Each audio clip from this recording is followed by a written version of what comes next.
Early childhood is most important, the stage of the child, which requires maximum time, efforts and value. બાળકના મગજનો વિકાસ 95% સુધી 4 વર્ષની ઉંમરમાં થઈ જાય છે. બાળકના સારા મગજના વિકાસ માટે જરૂરી છે સારી એક પ્રી સ્કૂલ અને તેનું ફેમિલી. ફેમિલી તેને પ્રેમ, સંસ્કાર અને ખુશીઓ તો આપે જ છે, પરંતુ પ્રી સ્કૂલ એવી હોવી જોઈએ જ્યાં દરરોજ નવી નવી ક્રિએટિવ એક્ટિવિટીઓ થતી હોય અને દરરોજ બાળક કંઈક નવું શીખતો હોય. Preschool is very important for them like a common school. જ્યારે પણ માતા પિતા બાળકો માટે સ્કૂલ અથવા કોલેજીસ પસંદ કરે છે તો તેના માટે બેસ્ટ પસંદ કરે છે.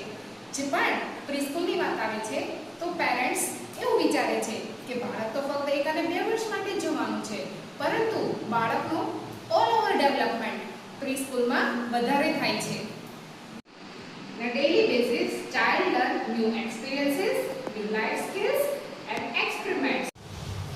જ્યારે પણ બાળકનું ન્યૂ એનરોલમેન્ટ કરો છો ત્યારે તે સ્કૂલની એક્ટિવિટીઝ અને કરિક્યુલમ તો ચોક્કસ જુઓ.